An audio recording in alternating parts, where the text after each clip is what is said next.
નમસ્તે વિદ્યાર્થીઓ, ધોરણ 10 ગુજરાતી માધ્યમ સામાજિક વિજ્ઞાન પાઠ 15 આર્થિક વિકાસ, જેમાં હું અશ્વિન મહેતા આપ સર્વેનું આ વિડિયો લેક્ચરમાં હાર્દિક સ્વાગત કરું છું. આપણે આગળ ચોથો પાઠ અને આઠમો પાઠ પૂર્ણ કરી ચૂક્યા છીએ. આ સિવાય આપણે 15મા ચેપ્ટરમાં પણ જે આર્થિક વિકાસ જે છે એમાં વિકાસશીલ જે અર્થતંત્ર છે એના લક્ષણો સુધીનો અભ્યાસ આપણે કરી ચૂક્યા છીએ. બરાબર, થોડુંક આપણે ફટાફટ રિવિઝન કરી લઈએ કે આર્થિક વિકાસમાં આપણે ક્યાં સુધી જોયું. તો આર્થિક વિકાસ એટલે આપણે શું સમજીએ કે દેશનો વિકાસ થાય છે, તો એમાં આપણે શું સમજીએ છીએ? આપણે મોટે ભાગે એવું સમજતા હોઈએ છીએ કે ભાઈ દેશની આવક વધે, બરાબર, રાષ્ટ્રની આવકમાં વધારો થાય, લોકોની આવકમાં વધારો થાય, તો એને આપણે આર્થિક વિકાસ ગણતા હોઈએ છીએ. લોકોની જે સુખાકારી છે એ સુખાકારીનો ખ્યાલ રાખે છે અર્થશાસ્ત્ર. બરાબર, માત્ર પૈસા એટલે કે માત્ર આવક વધવી જ એમ નહીં, પણ સાથે સાથે જીવન ધોરણમાં પણ સુધારો થવો, તો એને આપણે આર્થિક વિકાસ તરીકે ઓળખીએ છીએ. તો આર્થિક વિકાસ એટલે શું? બે માર્કમાં તમને પ્રશ્ન પૂછાય, આર્થિક વિકાસ એટલે શું? તો આર્થિક વિકાસ એટલે રાષ્ટ્રની આવકમાં એટલે કે દેશની આવકમાં વધારો થવો, માથાની આવકમાં વધારો થવો અને જીવન ધોરણમાં સુધારો થવો. માથાની આવક કેવી રીતે મળે? તો આપણે આગળ જોઈ ગયા હતા કે કુલ રાષ્ટ્રીય આવકના છેદમાં કુલ વસ્તી ઇઝ ઇક્વલ ટુ માથાની આવક, એટલે પર કેપિટા તમને છે માથાની આવક તમને મળે છે. દેશની કુલ આવકને રાષ્ટ્રીય આવક તરીકે ઓળખવામાં આવે છે. જીવન ધોરણમાં છે રોટી, કપડા, મકાન, આરોગ્ય, શિક્ષણ, વાહન વ્યવહાર, બરાબર, આ બધાનો સમાવેશ જે છે એ આપણે જીવન ધોરણમાં કરીએ છીએ. એટલે આપણે એમ કહીએ કે જેમ જેમ લોકોનું જીવન ધોરણ સુધરતું જાય એમ એમ આપણને એવું લાગે કે દેશ છે એ આર્થિક વિકાસ કરે છે. પછી વિકસિત અને વિકાસશીલ દેશોના સંદર્ભમાં આપણે વાત કરીએ છીએ આર્થિક વિકાસ અને આર્થિક વૃદ્ધિ વચ્ચેના તફાવતની. તો આર્થિક વૃદ્ધિ અને આર્થિક વિકાસ વચ્ચેનો તફાવત શું? તો એમાં ત્રણ મુદ્દાને આધારે આપણે જોયું કે અર્થતંત્રમાં થતા પરિવર્તનને આધારે હોય, કે વિકસિત કે વિકાસશીલ દેશોના સંદર્ભમાં હોય, બરાબર. તો આ જે છે એ આર્થિક વિકાસ અને આર્થિક વૃદ્ધિ વચ્ચેનો તફાવત આપણે છે એ આગળ આપણે જોઈ ગયા હતા કે ભાઈ અર્થતંત્રને આધારે આપણે કેવું હોય કે વિકસિત અને વિકાસશીલ દેશોના, તો કે વિકસિત દેશોની આવકમાં વધારો થાય તો વૃદ્ધિ કહેવાય, વિકાસશીલ દેશોની આવકમાં વધારો થાય તો એને વિકાસ કહેવાય છે. એવી રીતે અર્થતંત્રમાં જે નવા નવા પરિવર્તનો આવે છે, જે નવી નવી શોધખોળ થાય છે એને પરિણામે છે એમાં તફાવત આવે છે. બરાબર, જેમ કે કોઈ ઉત્પાદનમાં વધારો થયો તો શાને લીધે થયો છે? તો કે નવા સંશોધનને કારણે, તો એ વિકાસ થયો કહેવાય. જ્યારે જે ઉત્પાદનના સાધનોમાં વધારો થાય એટલે કે માનો કે ખેતી લાયક જમીનમાં વધારો થયો અને ખેતીના ઉત્પાદનમાં વધારો થયો તો એ છે એ આપણે કહીએ કે આર્થિક વૃદ્ધિ છે. પછી આગળ વિકાસશીલ અર્થતંત્રના લક્ષણો આપણે જોઈ ગયા. કોને આપણે વિકાસશીલ અર્થતંત્રના લક્ષણો કહેવાય? કે જે 2004માં આંતરરાષ્ટ્રીય બેંક અને વિકાસ અહેવાલ મુજબ 2004 મુજબ જે દેશની માથાદીઠ આવક $735 થી ઓછી હોય, યાદ રાખજો એમસીક્યુ માં પણ તમને પૂછાય, $735 થી ઓછી હોય તો આવા અર્થતંત્રને આપણે વિકાસશીલ અર્થતંત્ર તરીકે છે આપણે ઓળખીએ છીએ. ભારત છે એક વિકાસશીલ અર્થતંત્ર છે. હવે આના આધારે આપણે એના લક્ષણો જોયા હતા. કયા લક્ષણો કહેવાય? તો સૌથી પહેલું તો નીચી માથાની આવક, પછી વસ્તી વૃદ્ધિ, 2% દરે વસ્તી વૃદ્ધિમાં વધારો થાય, બરાબર. કૃષિ ક્ષેત્ર પર અવલંબન એટલે કે જે શ્રમ શક્તિના 60% લોકો છે એ કૃષિ સાથે સંકળાયેલા હોય. રાષ્ટ્રની આવકમાં 25% જેટલો હિસ્સો કૃષિનો હોય છે. ગરીબી હોય છે કે જે લોકો પોતાની જીવન જરૂરિયાતની વસ્તુ ન્યૂનતમ ભાવે પર ખરીદી નથી શકતા અને આપણે ગરીબ તરીકે ઓળખીએ છીએ, બરાબર. અને કુલ વસ્તીના 3/4 લોકો છે એ આમાં ગરીબ જોવા મળે છે. બેરોજગારી વિશે વાત કરી હતી. જુદા જુદા પ્રકારની બેરોજગારી, મોસમી બેરોજગારી હોય, ઋતુગત બેરોજગારી હોય કે શિક્ષિત બેરોજગારી હોય, બરાબર. આ પ્રકારની ગરીબી છે, ઔદ્યોગિક બેરોજગારી, એ બેરોજગારી છે તમને જોવા મળે છે. અને શ્રમ શક્તિના 3% લોકો છે એ બેરોજગાર હોય છે. આવકની અસમાન વહેંચણી, તો આવકની અસમાન વહેંચણી જે છે એમાં આપણે વાત કરી હતી કે ટોચના જે 20% લોકો છે એ 40% સંપત્તિનો હિસ્સો ધરાવે છે, જ્યારે તળિયાના 20% લોકો છે એ માત્ર 10% જ હિસ્સો છે એ જે રાષ્ટ્રીય આવક છે એમાં પોતાનો હિસ્સો છે એ ધરાવે છે. પછી દ્વિમુખી અર્થતંત્ર, ગામડાનું પછાત માળખું હોય છે, સિટીમાં આધુનિક હોય છે, ગામડાનું જીવન ધોરણ નીચું હોય છે, જ્યારે શહેરોમાં જીવન ધોરણ છે, લાઈફસ્ટાઈલ તમને બહુ ઊંચી જોવા મળે છે. માળખાગત સુવિધાનો અભાવ, જે રોડ છે, વાહન વ્યવહાર છે, બરાબર, પછી સંદેશા વ્યવહાર છે, શિક્ષણ, આરોગ્ય, વીજળી, આ બધાની જે માળખાગત જે સુવિધા છે એ સુવિધાઓનો પણ છે એ અહીંયા અભાવ જોવા મળે છે. ત્યારબાદનું જે લક્ષણ હતું એમાં તો આંતરરાષ્ટ્રીય વ્યાપારનું સ્વરૂપ, એટલે મોટે ભાગે કાચા માલની વધારે નિકાસ થતી હોય છે. જે પ્રાથમિક ક્ષેત્રનું પ્રભુત્વ અહીંયા છે એ વધારે જોવા મળે છે કમ્પેર ટુ માધ્યમિક અને સેવા ક્ષેત્ર કરતા જે છે એ તમને અહીંયા પ્રાથમિક ક્ષેત્રનું પ્રભુત્વ વધારે જોવા મળશે. કાચા માલની નિકાસ થતી હોય, પછી કાચું ખનિજ હોય એટલે કે કાચી ધાતુઓ હોય અથવા તો કાચો માલ હોય તો એનું પ્રભુત્વ જે છે એ પ્રભુત્વ વધારે છે એ આજમાં જોવા મળે છે. બરાબર, તો નેક્સ્ટ આપણે છે એ આર્થિક અને બિન આર્થિક પ્રવૃત્તિ વિશેની ચર્ચા છે એ હવે આપણે અત્યારે શરૂ કરશું. આ તમારું થોડું રિવિઝન હતું. હવે આજે રિવિઝન પૂરું કર્યું પછી આપણે જે આજનો જે મુદ્દો જોવાનો છે એ પહેલા મુદ્દાની આપણે શરૂઆત કરીએ છીએ. આ તમને તફાવત સ્વરૂપે પૂછાશે.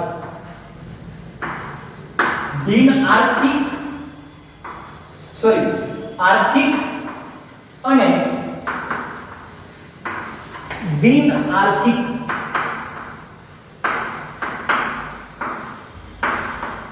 પ્રવૃત્તિ, એટલે આર્થિક પ્રવૃત્તિ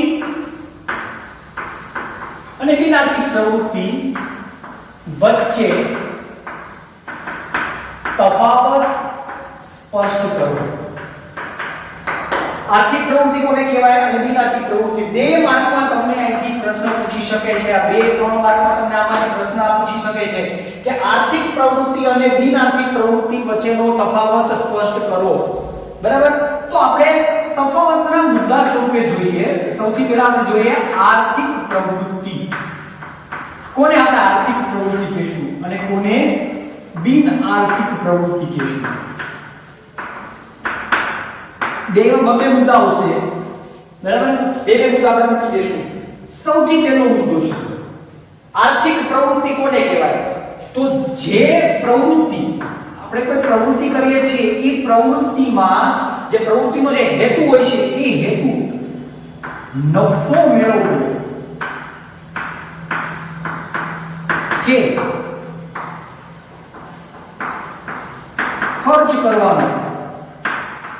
બરાબર, કોઈ પ્રવૃત્તિ આપણે કરીએ છીએ એ પ્રવૃત્તિ પાછળનો હેતુ નફો મેળવવા કે ખર્ચ કરવાનો જો હેતુ હોય તો એને આપણે આર્થિક પ્રવૃત્તિ તરીકે છે ઓળખીએ છીએ. દાખલા તરીકે ખેડૂત, શિક્ષકો, ડોક્ટર, વ્યાપારી, કારીગર, આ બધા લોકો હોય. આ બે મુદ્દા થઈ ગયા તમારા. એકમાં તમારે ખાલી વ્યાખ્યા લખી આપવાની, બીજામાં તમારે ઉદાહરણ લખી આપવાના. આ બે મુદ્દા. આર્થિક પ્રવૃત્તિ, જે પ્રવૃત્તિ કરવા પાછળનો હેતુ નફો મેળવવો કે ખર્ચ કરવાનો હોય એને આર્થિક પ્રવૃત્તિ કહેવાય છે. દાખલા તરીકે ખેડૂત છે, શિક્ષકો છે, ડોક્ટર છે, વ્યાપારી છે કે કારીગર છે. આ લોકો જ્યારે પ્રવૃત્તિ કોઈ કરે છે ત્યારે એનો હેતુ છે એ નફો મેળવવાનો હોય છે. બરાબર, ખર્ચ કરવાનો હેતુ હોય તમારો તો આને આપણે આર્થિક પ્રવૃત્તિ કહેવાય છે. બરાબર, કે કોઈ મફત કામ નથી કરતું. સમજો તમે સરકારી દવાખાને ડોક્ટર પાસે દવા લેવા ગયા હોય તો એ ડોક્ટર પણ સરકાર છે એના માટે પગાર ચૂકવે છે. તો કંઈક મેળવવાના આશયથી, એટલે ખાસ કરીને નાણાંના સંદર્ભમાં હોય છે તો એ મેળવવાના આશયથી જે કામ થતું હોય છે એને આર્થિક પ્રવૃત્તિ કહેવાય છે. બરાબર, બીજું હવે આનું ઊંધું કરવાનું છે તમારે. અહીંયા તમારે ઊંધું કરવાનું છે. કોઈ પણ પ્રવૃત્તિ તમે કરો છો, બરાબર, તમે પ્રવૃત્તિ જે કરો છો આ પ્રવૃત્તિ પાછળનો હેતુ નફો મેળવવાનો કે ખર્ચ કરવાનો હેતુ હોતો નથી. બિન આર્થિક પ્રવૃત્તિ એટલે શું? તો કે ન્યાય એને કે નફો નથી મેળવવો કે નથી એને કોઈ ખર્ચ કરવો.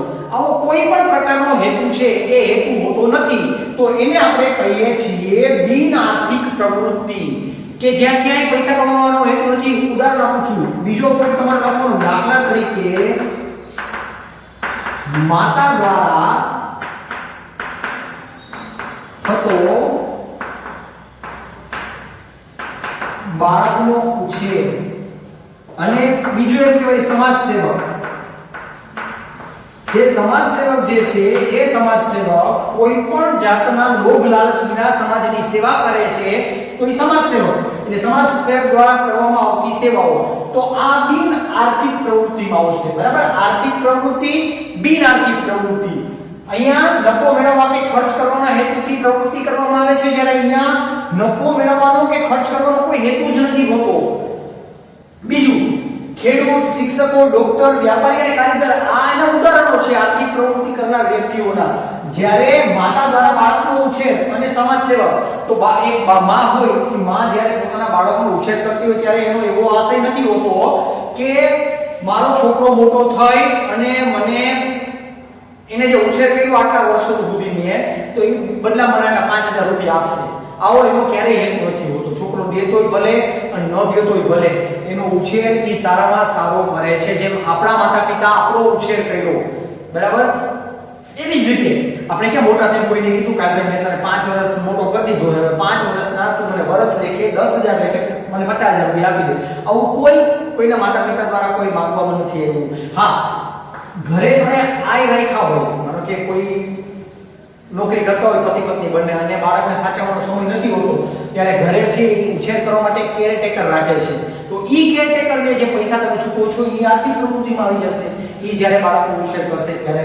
બરાબર, તો આ આર્થિક પ્રવૃત્તિ અને બિન આર્થિક પ્રવૃત્તિ. હવે પછીનો પ્રશ્ન, ભારતીય અર્થકારણનું માળખું. ભારતીય અર્થકારણનું માળખું સ્પષ્ટ કરો.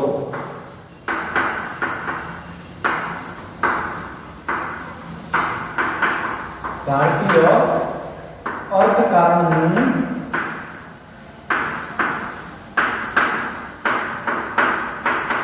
માળખું સ્પષ્ટ કરો. ભારતીય અર્થકારણનું માળખું સ્પષ્ટ કરો.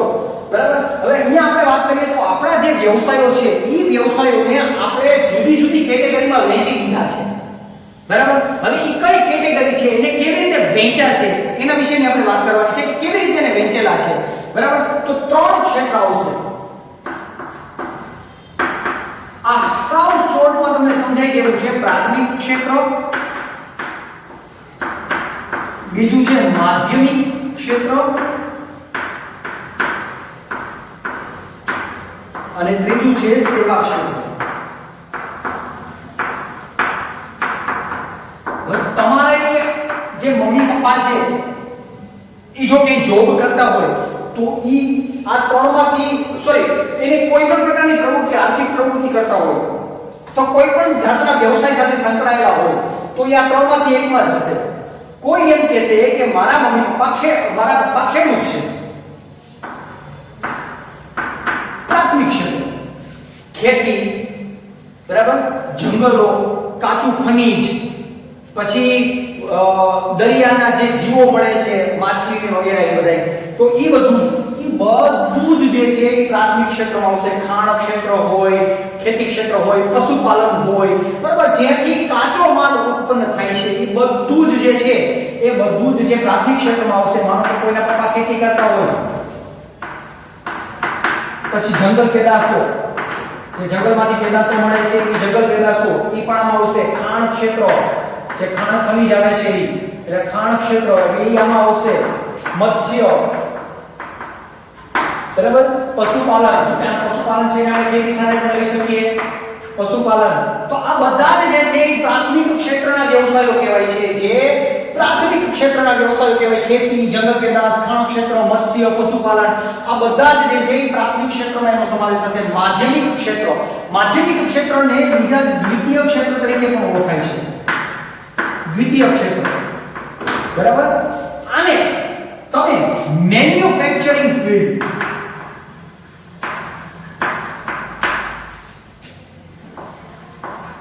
મેન્યુફેક્ચરિંગ ફીલ્ડ એટલે મેન્યુફેક્ચરિંગ ક્ષેત્ર તરીકે પણ ઓળખવામાં આવે છે. અહીંયા કેનો સમાવેશ થશે તો કે ટાંચણીથી લઈ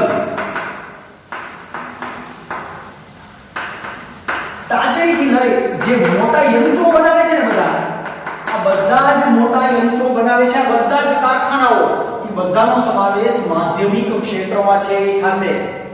બરાબર, માધ્યમિક ક્ષેત્રમાં જે મેન્યુફેક્ચરિંગ આખું ફીલ્ડ આવી જાય છે, ટાંચણીથી લઈ મોટા યંત્રો બનાવવાની જે આખી પ્રોસેસિંગ જે થાય છે એ આખી પ્રોસેસિંગ છે એને એને આપણે દ્વિતીય ક્ષેત્ર કહેતા મેન્યુફેક્ચરિંગ ફિલ્ડ માધ્યમિક ક્ષેત્રમાં મૂકશો. એટલે માધ્યમિક ક્ષેત્રમાં કયા કયા વ્યવસાયો? તો કે જ્યાં મેન્યુફેક્ચરિંગ થાય છે, કાચા માલનું મેન્યુફેક્ચરિંગ આયા કરે છે, એ માધ્યમિક ક્ષેત્ર છે. ત્રીજું છે સેવા ક્ષેત્ર.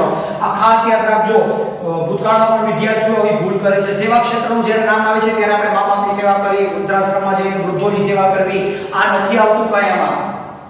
આ ક્યાંય એવું નહીં આવે. સેવા ક્ષેત્ર એટલે શું? તો કે આખે આખું ક્ષેત્ર કે જેમાં નોકરી હોય છે, જ્યાં નોકરી કરતા હોય છે તમે, જેમ કે વીજળી સેવા ક્ષેત્ર છે, શિક્ષણ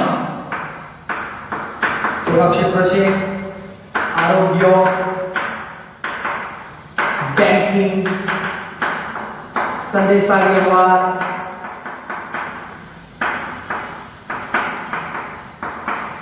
વાહન વ્યવહાર, બરાબર, બેન્કિંગ, વાહન વ્યવહાર, પરિવહન, તો પરિવહનમાં આવી ગયું. આ બધા જ જે છે એ બધાને આપણે સેવા ક્ષેત્ર તરીકે જે છે એ સેવા ક્ષેત્રમાં આ બધાનો સમાવેશ થશે. વીજળી, શિક્ષણ, બેન્કિંગ, વીમો,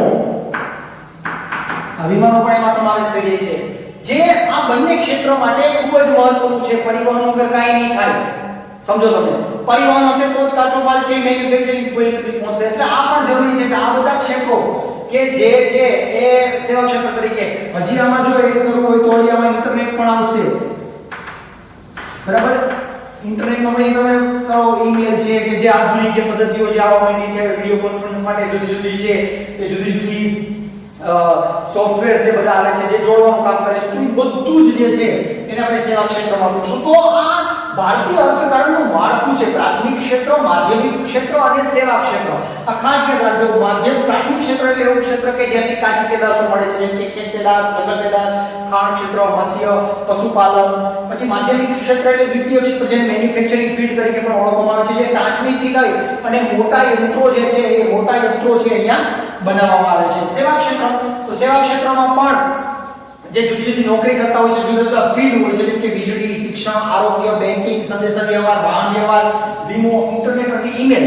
અને આ ક્ષેત્ર છે એ ખૂબ મહત્વનું છે. આમ જોઈએ તો કોઈ પણ દેશના આર્થિક વિકાસ માટે આ ક્ષેત્ર ખૂબ મહત્વનું હોય છે. કારણ કે આ જેમ જેમ વધશે, આની જેમ જેમ સુવિધાઓ મળશે, કે આમાં જેમ જેમ વધશે, જેમ અહીંયા વધારે પાક થશે તો અહીંયા વધશે, તો વધારે નોકરીયાતોની જરૂર પડશે, તો વધારે જોબ ઓપોર્ચ્યુનિટીઝ છે એ વધશે. તમારી મોટાભાગની જોબ ઓપોર્ચ્યુનિટીઝ હશે, આમાંથી ક્યાંકથી ક્યાંક હશે જે ઇન ફ્યુચર તમે જશો તો, બરાબર. તો આ આપણું ભારતીય અર્થકારણનું માળખું છે. ત્યાર પછીનો આપણો જે નેક્સ્ટ મુદ્દો છે એ છે ઉત્પાદનના સાધનો.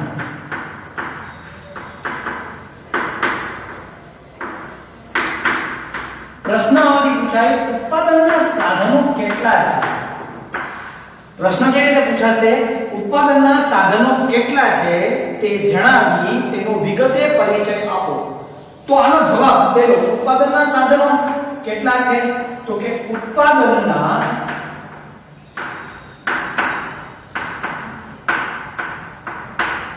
ચાર સાધનો છે, બરાબર. તે જણાવો અને એનો વિગતે પરિચય આપો. તો સૌથી પહેલું છે, આપણે એક એક જોતા જઈએ, જમીન. ઉત્પાદનના જે સાધનો છે એમાં જમીન જે છે ને એ ઉત્પાદનનું સજીવ સાધન છે. એક માર્ક માટે તમારા માટે આઈએમપી છે, આની નીચે અંડરલાઈન કરી લેજો. જમીન એ ઉત્પાદનનું સજીવ સાધન કહેવાય છે. હવે આપણે આગળ જોઈ ગયા જમીન. જમીન એટલે શું? તો કે જમીન એટલે પૃથ્વી સપાટીનું ઉપલું પડ જેમાં વનસ્પતિ ઉગે છે. આ થઈ ભૂગોળની દ્રષ્ટિએ આની વ્યાખ્યા. પણ જો અર્થશાસ્ત્રની દ્રષ્ટિએ કેવું હોય તો અર્થશાસ્ત્રની દ્રષ્ટિએ કેવું હોય તો એમ કહી શકાય કે જમીન એટલે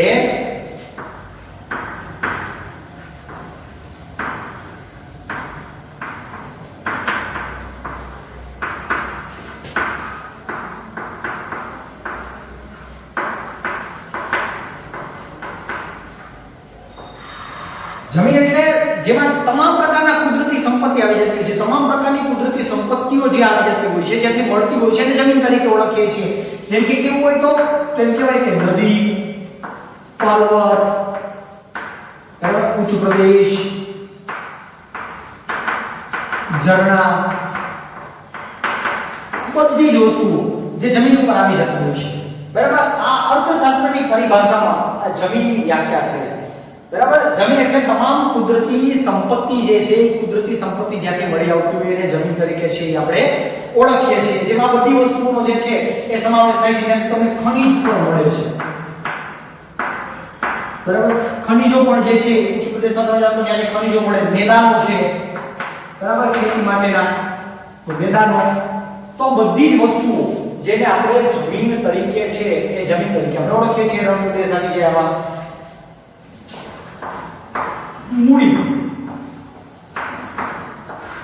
ચાર સાધનો છે જમીન બીજું છે મૂડી આ જેમ સજીવ સાધન છે ને એ મૂડી છે ને સોરી સજીવની જમીન છે ને કુદરતી સાધન છે મિસ્ટેક છે મારી અહીંયા સુધારી લેજો જમીન છે એ કુદરતી સાધન છે જમીન છે એ કુદરતી સાધન છે મૂડી છે ને એ માનવ સર્જિત છે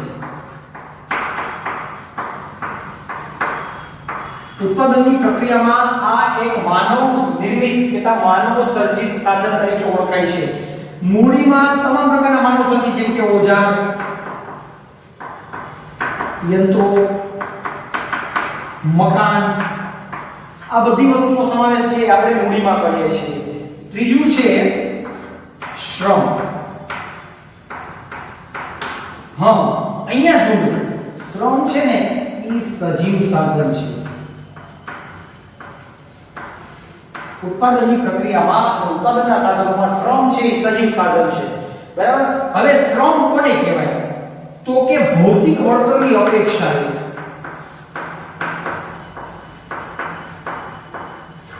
ભૌતિક વળતરની અપેક્ષાએ કરવામાં આવતો બંને પ્રકારનો કયો શારીરિક અને માનસિક એમ બંને પ્રકારનો શ્રમ બરાબર ભૌતિક વળતરની અપેક્ષાએ કરવામાં આવતો શારીરિક અને માનસિક શ્રમ એટલે એને શ્રમ તરીકે ઓળખવામાં આવે છે અને શ્રમ કહેવાય બરાબર કોઈ વ્યક્તિ બેઠા બેઠા ખાલી એડિટિંગ કરતો ટેબલ ઉપર તો એને કઈ શારીરિક શ્રમ ન કરવાનો એને માનસિક કરવાનું એડિટ કરવાનું શું એડિટ કરવું કેવી રીતે કરવું એનો છે એ માનસિક શ્રમ છે કોઈ વ્યક્તિ મૂળું ફેરવવાનું કામ કરતો તો એ શારીરિક શ્રમ છે કોઈ પણ શ્રમ તમે કરો છો એને તમારે બદલામાં એક અપેક્ષા હોય છે એ અપેક્ષા શું હોય છે ભૌતિક વળતરની પૈસા તમને મળે છે બરાબર એટલે જમીન કુદરતી સાધન છે મૂડી છે માનવ સર્જિત છે જ્યારે શ્રમ છે એ સજીવ સાધન છે આ એક માર્કમાં તમને કામ આવશે ત્યારબાદ ઉત્પાદનના સાધનમાં છેલ્લું સાધન નિયોજન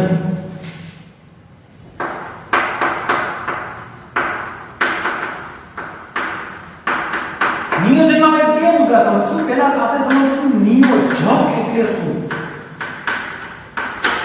તો નિયોજક એટલે શું તો કે નિયોજક એટલે જમીન મૂડી અને શ્રમને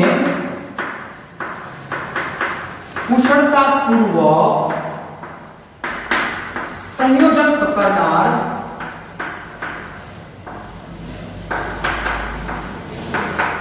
નિયોજક એટલે જમીન મૂડી અને શ્રમને કુશળતાપૂર્વક સંયોજક કરનાર જે વ્યક્તિ હોય છે નિયોજક કહેવાય છે તો નિયોજન એટલે શું તો કે જમીન મૂડી અને શ્રમનું જે ઉત્પાદનના સાધનો જે છે જમીન મૂડી અને શ્રમ એ સાધનોનું કુશળતાપૂર્વક એનું વ્યવસ્થાપન કરવું એ નિયોજન બરાબર એટલે નિયોજન એટલે શું તો કે વ્યવસ્થાપન કરવું અને નિયોજક એટલે શું તો કે વ્યવસ્થાપન કરનાર મેનેજર અને મેનેજમેન્ટ આવું કહેવાય બરાબર તો આ ઉત્પાદનના ચાર સાધનો છે નિયોજન એટલે પહેલેથી કહ્યું છું ઉત્પાદનના સાધનો ચાર છે જમીન મૂડી શ્રમ અને નિયોજન એમાં નિયોજક પણ આવી જાય એક માર્કમાં તમને નિયોજક તરીકે પૂછી દઈએ બરાબર તો આ હતા આપણા ઉત્પાદનના સાધનો હવે આમાં આપણે જોવાનું છે ઉત્પાદનના સાધનોની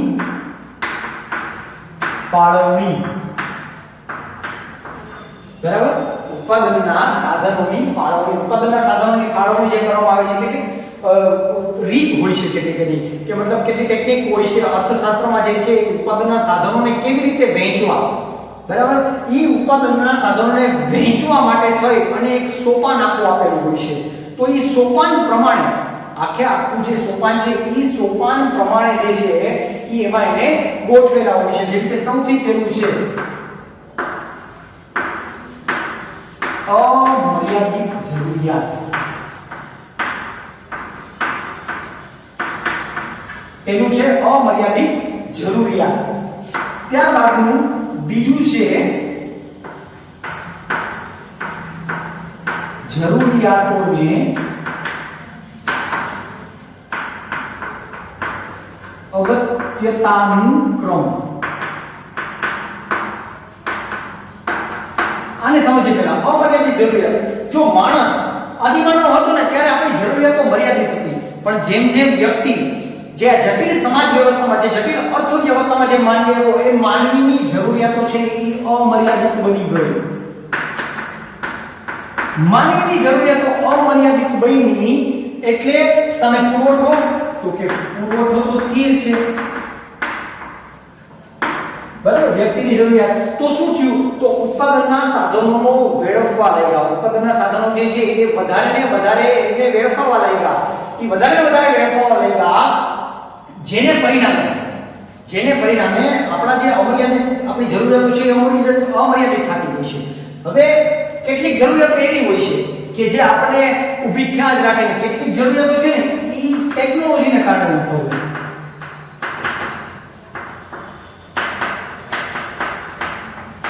કેટલીક જરૂરિયાતો જે છે એ ટેકનોલોજીના કારણે પણ ઉદ્ભવે છે આપણે જરૂરિયાતો થાય જ રાખીએ છીએ ટેકનોલોજીના કારણે મને મોબાઈલ લીધો તો હવે મેમરી કાર્ડ લેવું છે મેમરી કાર્ડ આવી ગયું તો આપણે કે પેન ડ્રાઈવ હોય તો વધારે સારું બેકઅપ કરીએ બધું વસ્તુનું પછી તો કે ભાઈ હેન્ડ ફ્રી સાથે નથી આવ્યા તો હેન્ડ ફ્રી લેવા છે બ્લૂટૂથ લેવાની જરૂરિયાત ઊભી થાય ઇયરપોડ આવી ગયા છે હવે તો ઇયરપોડની જરૂરિયાત ઊભી થાય બરાબર ડાઉનલોડ કરવાની જરૂરિયાત ઊભી થાય તો એકમાંથી બીજીમાંથી ત્રીજી એક જરૂરિયાતમાંથી બીજી જરૂરિયાત બીજામાંથી ત્રીજી જરૂરિયાત એમ જરૂરિયાતો ઉદ્ભવે જ રાખે છે હવે આવે છે જરૂરિયાતોને અગત્યતાનું ક્રમ હવે આ જે જરૂરિયાતો છે ને અમર્યાદિત છે તો હવે શું કરવું પડશે તો કે જરૂરિયાતોને આપણે ક્રમ આપવાનો છે કેના અનુસાર તો કે એની અગત્યતા અનુસાર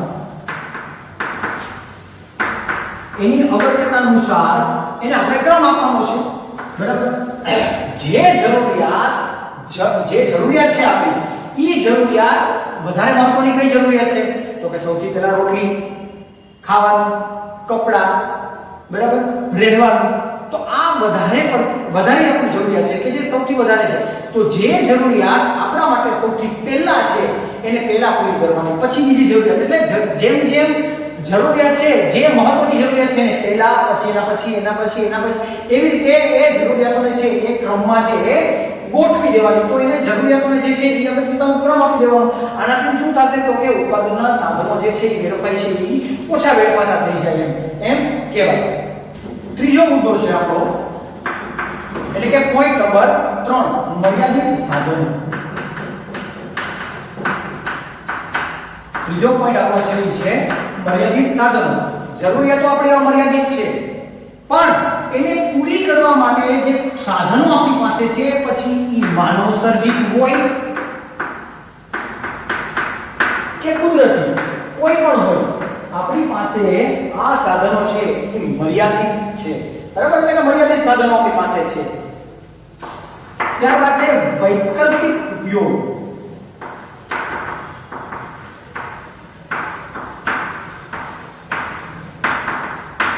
સાધનોનો વૈકલ્પિક ઉપયોગ બરાબર જે સાધનો છે એનો વૈકલ્પિક ઉપયોગ જો દરેક સાધન છે ને એ સાધન એક કરતા વધારે ઉપયોગ ધરાવે છે દાખલા તરીકે જમીન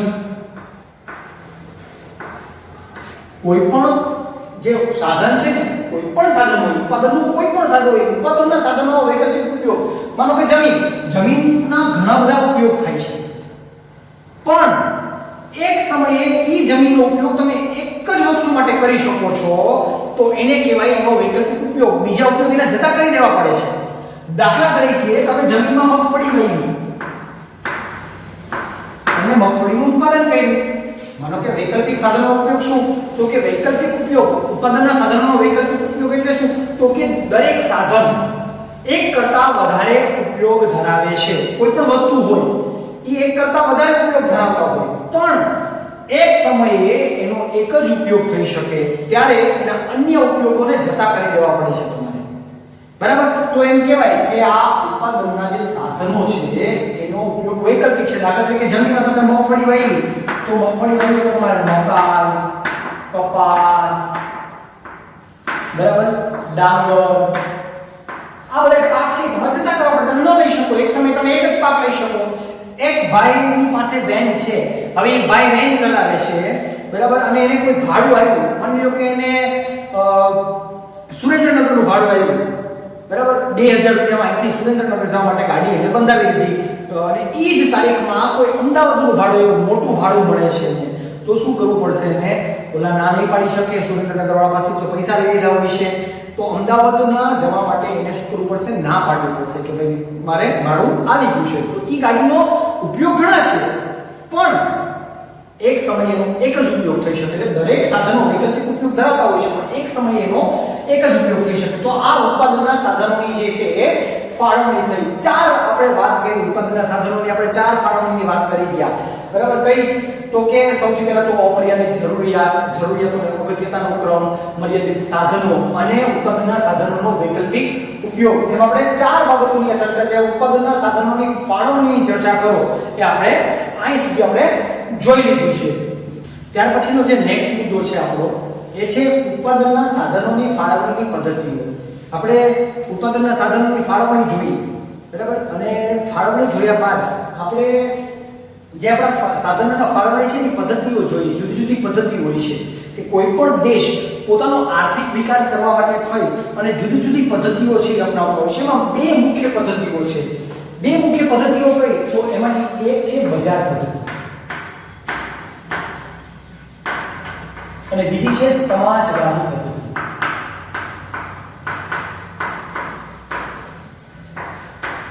બજાર પદ્ધતિ છે અને બીજી છે સમાજવાદી પદ્ધતિ. આ બે પદ્ધતિઓ જે હોય છે એ અંતર્ગત કોઈ પણ દેશ પોતાનો આર્થિક વિકાસ છે કરતો હોય છે. આ જે બે પદ્ધતિઓ છે ને એ આપણે જોશું ને તો તમે જોશો કે બંને પદ્ધતિઓ એકબીજાથી તદ્દન વિરુદ્ધ છે, બરાબર. બે એકબીજાથી વિરુદ્ધમાં છે, બરાબર. બેની વચ્ચે કે મેળ જ નથી. તો હવે આપણે એ પદ્ધતિઓ વિશે વાત કરીએ. તેમાં સૌથી પહેલી છે બજાર પદ્ધતિ. જેમ કે જાપાન અને અમેરિકા, આ બંને દેશો છે એ બંને દેશોએ પોતાનો આર્થિક વિકાસ સાધવા માટે થઈ અને બજાર પદ્ધતિનો જે છે એ બજાર પદ્ધતિનો ઉપયોગ કર્યો છે. એટલે બજાર પદ્ધતિ દ્વારા એને પોતાનો આર્થિક વિકાસ કરવાનો નિર્ણય લીધેલો છે. આ જે પદ્ધતિ છે બજાર પદ્ધતિ, એ પદ્ધતિને મૂડીવાદી પદ્ધતિ તરીકે પણ ઓળખવામાં આવે છે. કારણ કે કેન્દ્રમાં તમે જ્યાં જોશો ને ત્યાં આ પદ્ધતિના કેન્દ્રમાં નફો જ છે. રાજ્યનો ક્યાંય હસ્તક્ષેપ હોતો જ નથી. અહીંયા તમામ ક્ષેત્રો ખાનગી હોય છે, ક્યાંય જાહેર ક્ષેત્રનો ક્યાંય આમાં નથી હોતું, બરાબર. હસ્તક્ષેપ જ નથી હોતો, સરકારનો કોઈ હસ્તક્ષેપ નથી હોતો, બરાબર. નવા સંશોધનો થતા રહે છે અને ઈ નવા સંશોધનોને આધારે અર્થતંત્રને વેગ મળે છે, ઝડપી આર્થિક વિકાસ થાય છે. અને એના માટે થઈ અને જાપાન અને અમેરિકા જેવા દેશો છે એ બજાર પદ્ધતિ છે એ બજાર પદ્ધતિને છે એના દ્વારા એનો આર્થિક વિકાસ સાધ્યો છે, બરાબર. આ પદ્ધતિ જે છે એમાં ક્યાંય સરકારનો હસ્તક્ષેપ નથી, એટલે એને મુક્ત અર્થતંત્ર તરીકે પણ ઓળખવામાં આવે છે. જો આ એના જુદા જુદા ત્રણ નામ છે, યાદ રાખજો. એને મુક્ત અર્થતંત્ર તરીકે પણ છે એ ઓળખવામાં આવે છે. આ જે કેન્દ્ર, જે નફો આના કેન્દ્રમાં હોય છે, બરાબર. બજારમાં છે ને સ્પર્ધા વધારે જોવા મળે છે અને ઈ સ્પર્ધાને કારણે વસ્તુની ગુણવત્તા સારી મળે છે, બરાબર. તો સ્પર્ધાનો હાથ જે છે એ અદ્રશ્ય હાથની જેમ, સ્પર્ધાનું તત્વ જે છે એ અદ્રશ્ય હાથની જેમ સમગ્ર બજાર ઉપર છે એ છવાયેલું હોય છે. આ પદ્ધતિના કેટલાક લક્ષણો છે, એના લાભ અને ગેરલાભ વિશે આપણે ચર્ચા કરી. તો સૌથી પહેલા એના લક્ષણો. 3 માર્કમાં તમને પ્રશ્ન પૂછાય કે બજાર પદ્ધતિનો અર્થ જણાવ્યો છે, તો બજાર પદ્ધતિ વિશે જણાવી, તેના લક્ષણો જણાવો, લક્ષણો જણાવી તેના લાભ વિશે જણાવો, અથવા બજાર પદ્ધતિના લાભ અને ગેરલાભ જણાવો. તો આ પ્રશ્ન તમને છે એ કોઈ પણ રીતે પૂછાય, પ્રશ્ન તમને મળી જશે. તમને બરાબર લક્ષણો પેલા જોઈએ તો લક્ષણો શું હોય છે તો કે બજાર પદ્ધતિમાં માલિકી છે એ વ્યક્તિગત કે ખાનગી હોય છે ઉત્પાદનના તમામ સાધનોની માલિકી વ્યક્તિગત કે ખાનગી હોય છે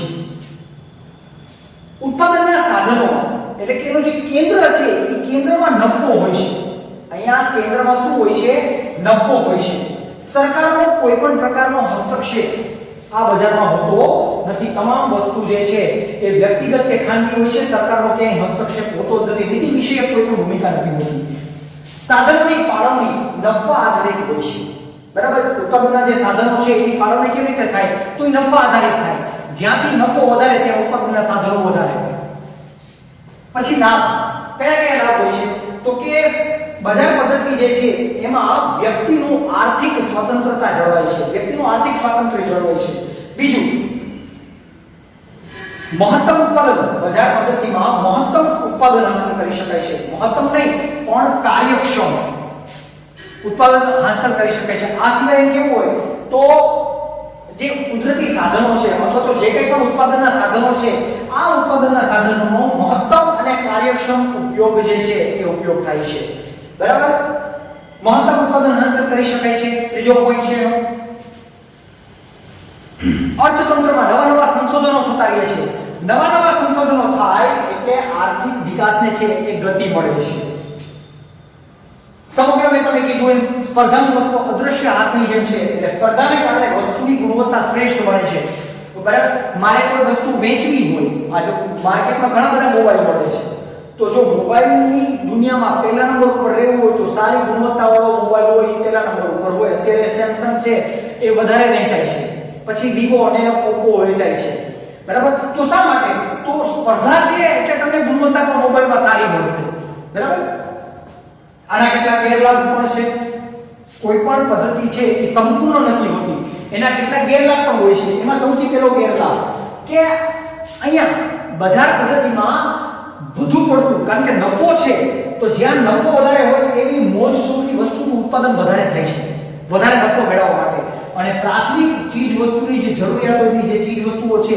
એનું ઉત્પાદન ઓછું થાય છે કુદરતી સંપત્તિનો દુર્વ્યય થાય છે બગાડ થાય છે કુદરતી સંપત્તિનો કારણ કે સરકારની કોઈ નીતિ વિશે ભૂમિકા જ નથી સંપત્તિ અને આવકનું કેન્દ્રીકરણ થાય છે કેન્દ્રીકરણ સંપત્તિ અને આવકનું કેન્દ્રીકરણ વિશિષ્ટ વર્ગના હાથમાં જ સંપત્તિ હશે કોઈ એક વ્યક્તિ એવો હશે કે જેની બધી સંપત્તિ એનામાં હશે બરાબર ખાનગી ક્ષેત્ર છે એટલે ઇજારાશાહી આર્થિક અસ્થિરતા અને મજૂરનું શોષણ થાય છે બરાબર તો આ એના ગેરલાભ છે તો આ આપણી થઈ બજાર પદ્ધતિ બરાબર હવે આવી જ એક બીજી પદ્ધતિ છે જે છે સમાજવાદી પદ્ધતિ તો આપણે સમાજવાદી પદ્ધતિનો હવે આપણે અભ્યાસ કરીએ બીજી પદ્ધતિ છે સમાજવાદી પદ્ધતિ બજાર પદ્ધતિ કરતાં તદ્દન વિરુદ્ધ છે આ પદ્ધતિ જે છે બરાબર જે સમાજવાદી પદ્ધતિ છે એ જે ઉત્પાદનના સાધનોની ફાળવણીની જે પદ્ધતિઓ છે એમાં બજાર પદ્ધતિ જે આપણે જોઈએ એના કરતાં તદ્દન વિરુદ્ધ એના લક્ષણો અને ગેરલાભ જોશું એના ગેરલાભમાં આના લાભ છે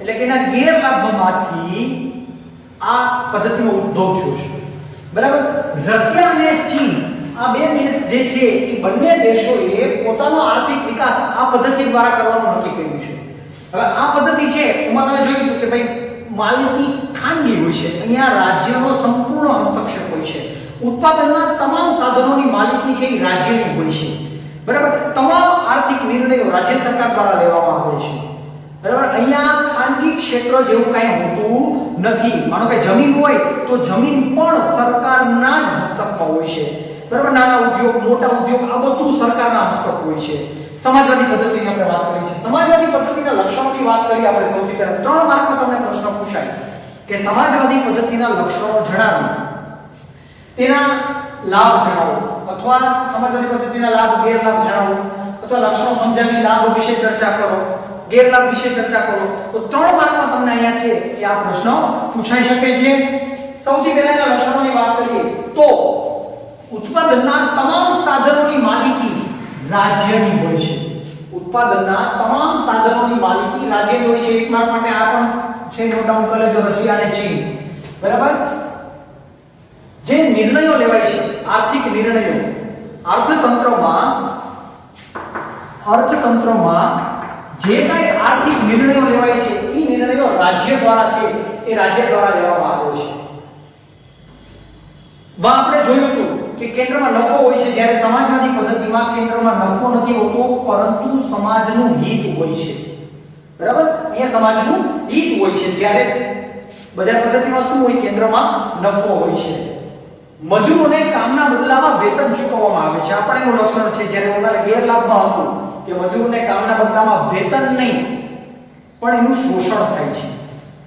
એના લાભ તમે ત્યાં જોયું કે મોજ શોખની વસ્તુનું ઉત્પાદન વધારે થાય છે. અહીંયા જીવન જરૂરિયાતની ચીજ વસ્તુનું ઉત્પાદન થાય છે, મોજ શોખની વસ્તુઓનું ઉત્પાદન થતું નથી.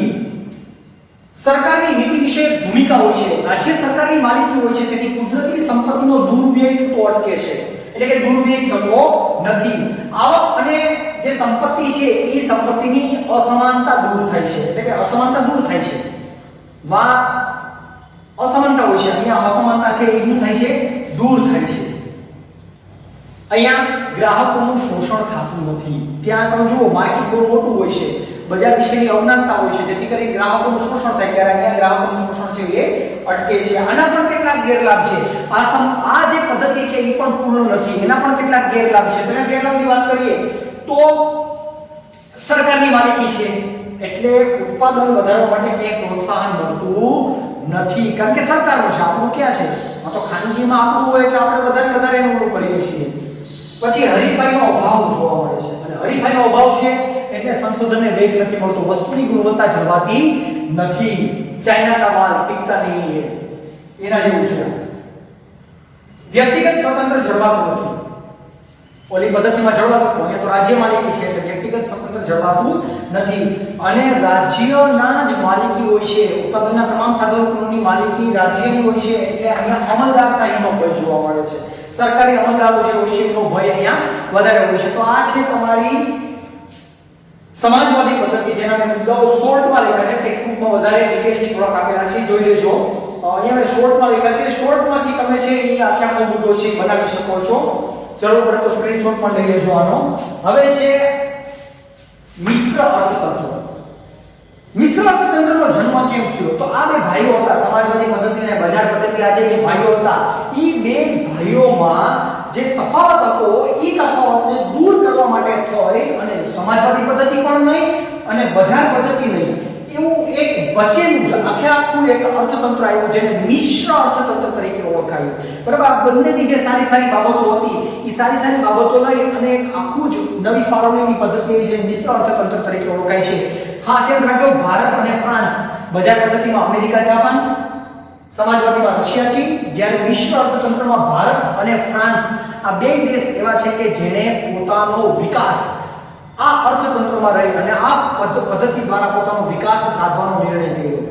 બરાબર, આ જે અર્થતંત્ર છે એમાં સરકાર, એટલે કે સરકાર કરતા હું અહીંયા જાહેર કહું છું, જાહેર અને ખાનગી એમ બંનેનું અસ્તિત્વ જોવા મળે છે.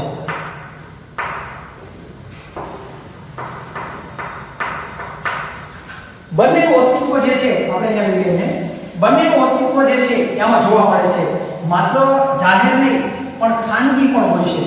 હવે એ કેવી રીતે હોય છે?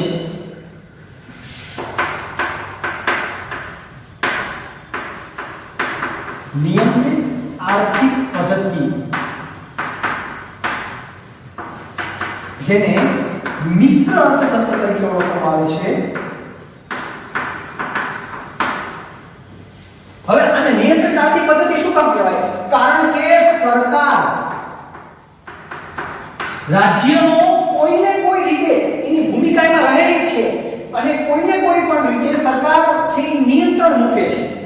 બરાબર, એટલે એને નિયંત્રિત આર્થિક પદ્ધતિ તરીકે છે એ ઓળખવામાં આવે છે. મિશ્ર અર્થતંત્ર એનું નામ છે, અને આનું બીજું નામ થયું નિયંત્રિત આર્થિક પદ્ધતિ, કારણ કે સરકારની ભૂમિકા છે એટલે નિયંત્રિત આર્થિક પદ્ધતિ કહેવાય છે. બરાબર, મિશ્ર અર્થતંત્રને. અહીંયા જાહેર અને ખાનગી એમ બંનેનું અસ્તિત્વ હોય છે. આ બે એકબીજાના હરીફ નથી પણ એકબીજાના પૂરક તરીકે કામ કરે છે. હવે જાહેરમાં કયા હોય અને ખાનગીમાં કયા ઉદ્યોગો આવે? બરાબર, તો જાહેર એટલે કે મોટા ઉદ્યોગો, મોટા જે ચાવીરૂપ ઉદ્યોગો છે ને એ બધા જેમ કે વીમો છે, બેન્કિંગ, સંરક્ષણ, બરાબર, બેન્કિંગ તો ઠીક છે પણ વીમો છે, સંરક્ષણ છે, બરાબર, પછી રેલવે છે, આ બધા જે મોટા ઉદ્યોગો જે છે, જે ચાવીરૂપ ઉદ્યોગો કહેવાય છે, બધું જાહેર ક્ષેત્રના હોય છે. જ્યારે ખાનગી ક્ષેત્રમાં શું હોય છે તો કે નાના ઉદ્યોગો અને ખેતી. આ જે છે ને એ ખાનગીમાં હોય છે. બજારવાદી પદ્ધતિમાં ખેતી હોય છે ને એ પણ સરકારની જ હોય છે. આ યાદ રાખો. સોરી, સમાજવાદી પદ્ધતિમાં ખેતી પણ સરકાર હસ્તક જ હોય છે. બરાબર. તો ખેતી અને નાના ઉદ્યોગો એ ખાનગી ક્ષેત્રમાં હોય છે, જ્યારે મોટા ચાવીરૂપ ઉદ્યોગો છે એ જાહેર ક્ષેત્રમાં હોય છે. સરકારનો અહીંયા હસ્તક્ષેપ હોય છે એટલે નિયંત્રિત આર્થિક પદ્ધતિ તરીકે ઓળખાય છે. સરકાર જે છે એ શું કરે છે કે રાજ્ય શું કરશે એટલે કે સરકાર શું કરશે તો કે સરકાર જે મોજશોખની વસ્તુ છે, બરાબર, એની ઉપર ઊંચા કરવેરા નાખશે. જીવન જરૂરિયાતની ચીજ વસ્તુનું પ્રોડક્શનને પ્રોત્સાહન આપવા માટે થઈ અને ઊંચા કરવેરા છે એ જે જીવન મોજશોખની વસ્તુ પર નાખશે. પછી કેટલાક અનિચ્છનીય હોય છે, અનિચ્છનીય ઉત્પાદન જેની જરૂર નથી હોતી, જેમ કે જે કેફી દ્રવ્યો છે, માદક દ્રવ્યો છે, દારૂ એ બધું જે ઉત્પાદન થાય છે એ અનિચ્છનીય વસ્તુનું ઉત્પાદન ઘટાડવા માટે થઈ અને સરકાર જે છે એ સરકાર એની ઉપર ઊંચા ટેક્સ નાખશે અથવા તો પ્રતિબંધ મૂકશે એની ઉપર. બરાબર. શા માટે? તો કે એનું આપણે જરૂર છે નહીં. બરાબર. પછી ક્યાંક પછાત વિસ્તાર હોય, અનુસૂચિત જાતિ જનજાતિના લોકો વસતા હોય, બરાબર, આ લોકોને ઉદ્યોગ સ્થાપવા માટે થઈ, યંત્રો લેવા માટે થઈ અને સબસિડી આપવાનું કામ પણ જે છે એ સરકાર કરશે. બરાબર. એટલે બે પૂરક થઈને કામ કરે છે. સરકાર અને જાહેર ક્ષેત્ર અહીંયા પૂરક તરીકે કામ કરે છે. એના લક્ષણો બોલું છું અત્યારે. તો અનિચ્છનીય વસ્તુનું ઉત્પાદન, મોજશોખની વસ્તુ પર ઊંચા કરવેરા નાખશે, અનિચ્છનીય વસ્તુનું ઉત્પાદન ઘટાડવા માટે એની પર કરવેરા નાખશે, પ્રતિબંધ મૂકશે કે જે પછાત વર્ગના લોકો છે એને ઉદ્યોગો સ્થાપવા માટે થઈ અને એને છે એ સબસિડી પણ પૂરી પાડવામાં આવે છે. બરાબર. હવે આના પણ કેટલાક ગેરલાભ છે. આ જે પદ્ધતિ છે એ પદ્ધતિના પણ કેટલાક ગેરલાભ છે. બરાબર. હવે પહેલી વાત તો એ ગેરલાભ જોતા પહેલા આપણે એ જોઈએ કે આજે વિશ્વનો કોઈ પણ દેશ એવો નથી કે જે સંપૂર્ણપણે સમાજવાદી પદ્ધતિ પર આધારિત હોય કે સંપૂર્ણપણે બજાર આધારિત હોય. દરેક દેશ અત્યારે મિશ્ર અર્થતંત્રમાં ભળી ગયા છે. ભારત અને ફ્રાન્સ તો છે જ, કે તમે બે કીધા હતા, ભારત અને ફ્રાન્સ તો છે, પણ આ સિવાયના વિશ્વના બધા જ દેશો અત્યારે મિશ્ર અર્થતંત્રમાં ભળી ગયા છે. આ એનો એક મોટો લાભ કહેવાય કે અત્યારે બધા દેશો બજારવાદી પદ્ધતિમાં નથી અને સમાજવાદીમાં નથી, મિશ્ર અર્થતંત્રમાં છે, એ બધા ભળી ગયા છે. હવે આના લાભ ગેરલાભ કયા છે તો કે એક તો આર્થિક અસ્થિરતા, સંકલનનો અભાવ,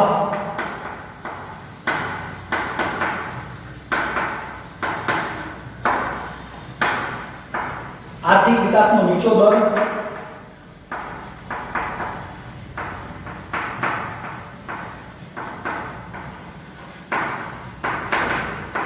અને છેલ્લો છે આર્થિક નીતિઓમાં અસાતત્યતા.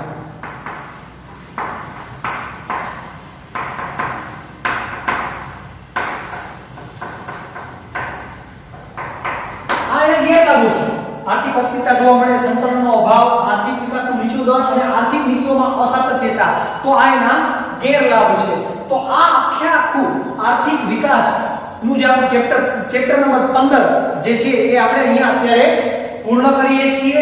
બરાબર. હવે પછી નવા ચેપ્ટર સાથે આપણે ફરી પાછા મળીશું. Thank you.